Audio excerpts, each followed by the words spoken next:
our area. That's outside of our community, our jurisdiction. Did you ever follow up in the right jurisdiction? Corey Feldman stood in front of the world with trembling hands and named them.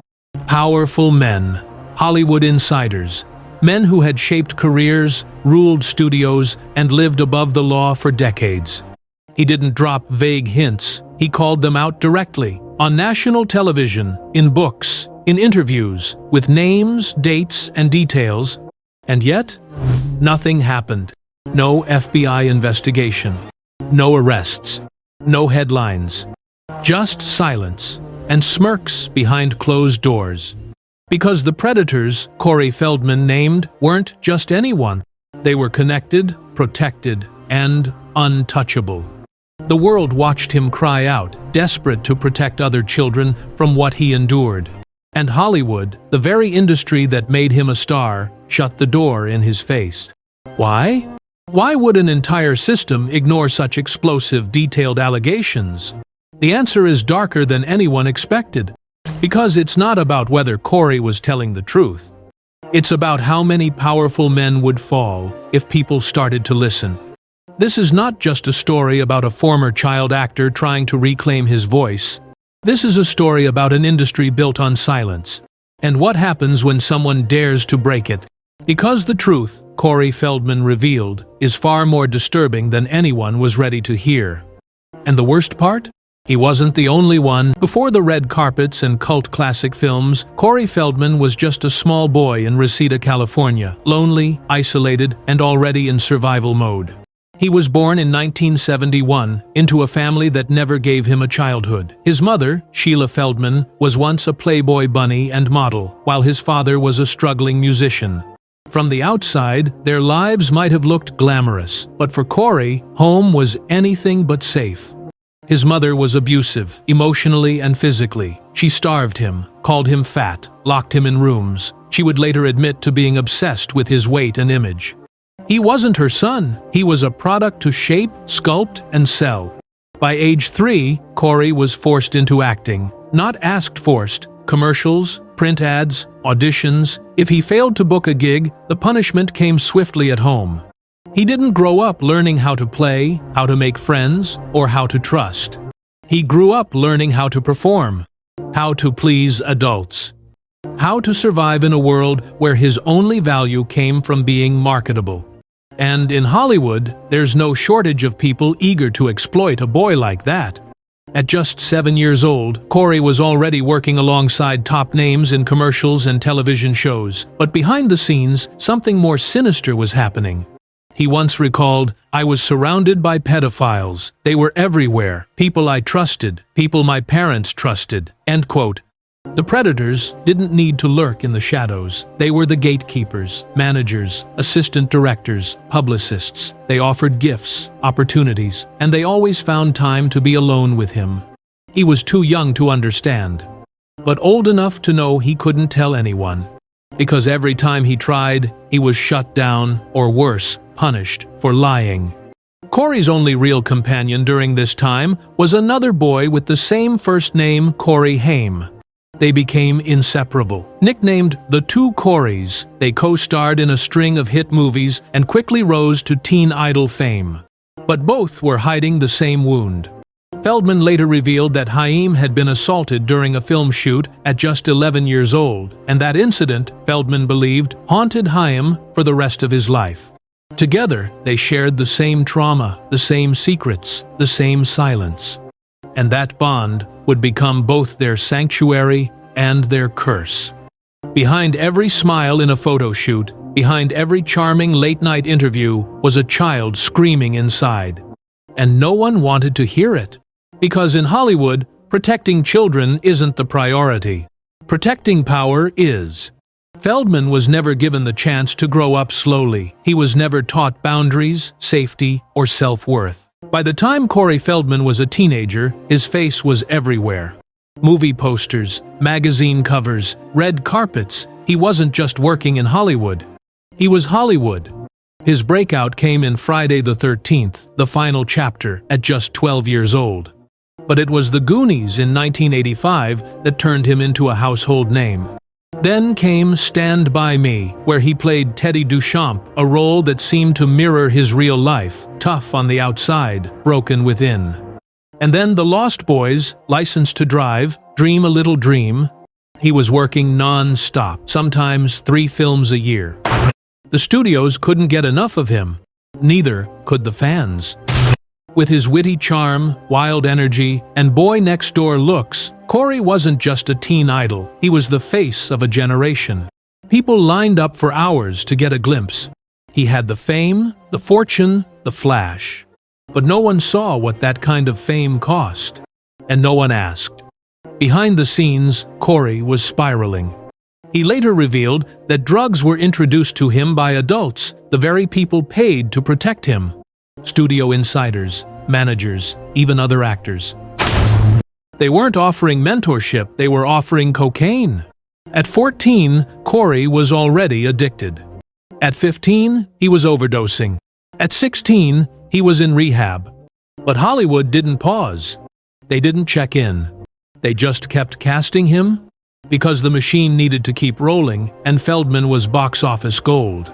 Even while he was in pain, he continued working. Even while he was grieving, he had to smile. Even while he was being exploited, he was told to be grateful. There was no one around him who said, "Are you okay?" There was only, "You have an audition tomorrow."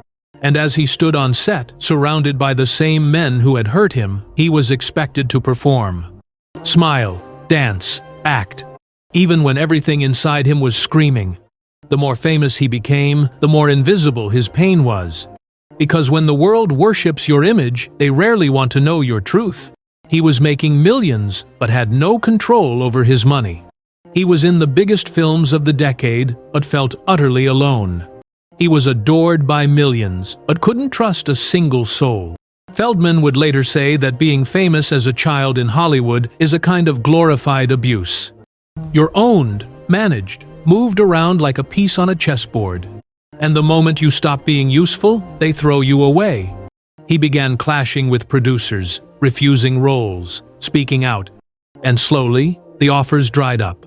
Hollywood doesn't take kindly to child stars who speak back.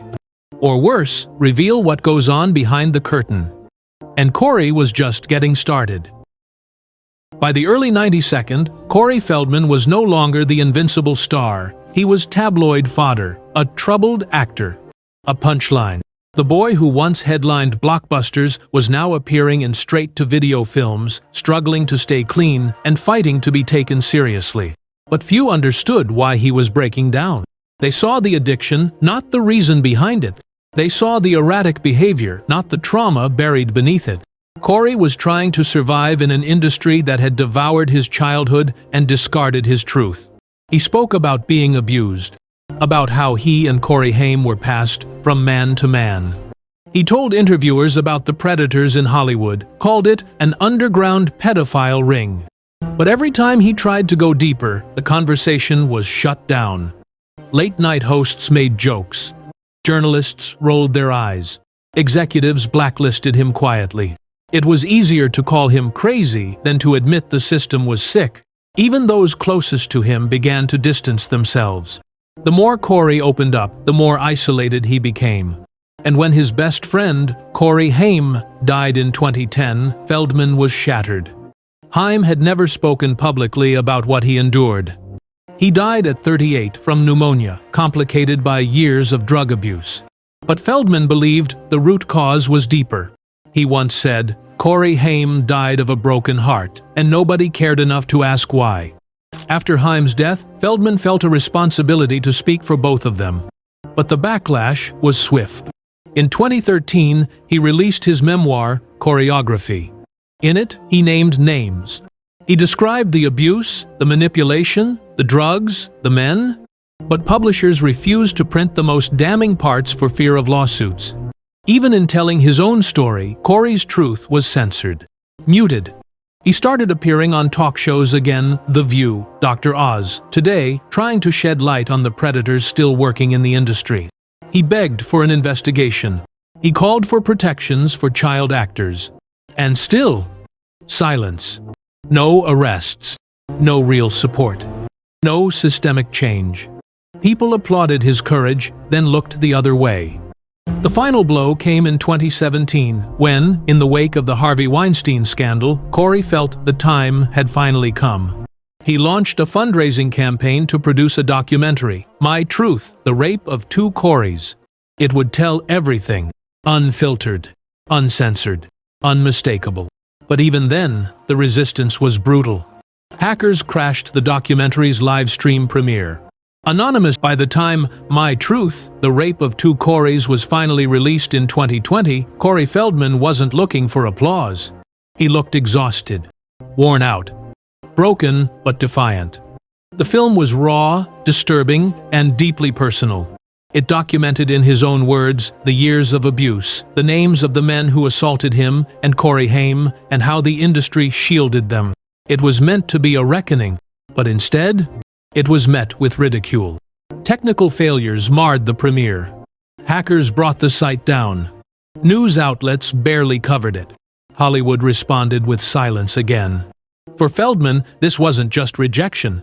It was the final confirmation that no matter how loudly he screamed, the world had made its choice. Protect the system, not the survivors. He had lost everything for this fight. Studios didn't want him. Friends disappeared. He received death threats. His wife and son lived under constant security. He once told an interviewer, "I don't sleep, I don't feel safe anywhere." And perhaps most heartbreaking of all was Corey Haim's absence. Feldman always believed that Haim's story needed to be told just as loudly. That Haim would have come forward too, if he had survived. But Haim died in silence, alone, carrying a burden no child should carry. In his last years, Haim had tried desperately to rebuild his life, but the weight of what he'd endured never let go. He was in and out of rehab, fighting addiction, fighting depression, fighting to be believed. His death in 2010 was ruled accidental, a combination of pneumonia and a weakened body. But to Corey Feldman, the real cause was something far more sinister. He once said, "Corey died because nobody listened when he cried for help." And now, Feldman was crying for both of them. He'd risked everything to tell their story. But today, Corey Feldman is no longer a Hollywood favorite. He's not invited to red carpets. He's not headlining major films. To many, he's a ghost, a name from the past, who spoke too loudly, too honestly. But if you look closer, you'll see something rare. A man who refused to stay silent, who risked his reputation, his career, even his safety to protect children like the boy he once was. Corey Feldman was never just a child star. He was a survivor, fighting a war most people didn't even believe existed. And for that, he was mocked, dismissed, erased. But he never backed down, because he knew what it cost, Corey Haim. And he refused to let that pain be buried. His legacy may not be measured in box office numbers anymore, but in the whispers he turned into screams, in the conversations he forced into the light, in the uncomfortable truths we can no longer ignore. Maybe one day people will look back and say, "He tried to warn us, and we didn't listen." Because the tragedy of Corey Feldman's story isn't just what happened to him. It's that, after everything, it's still happening.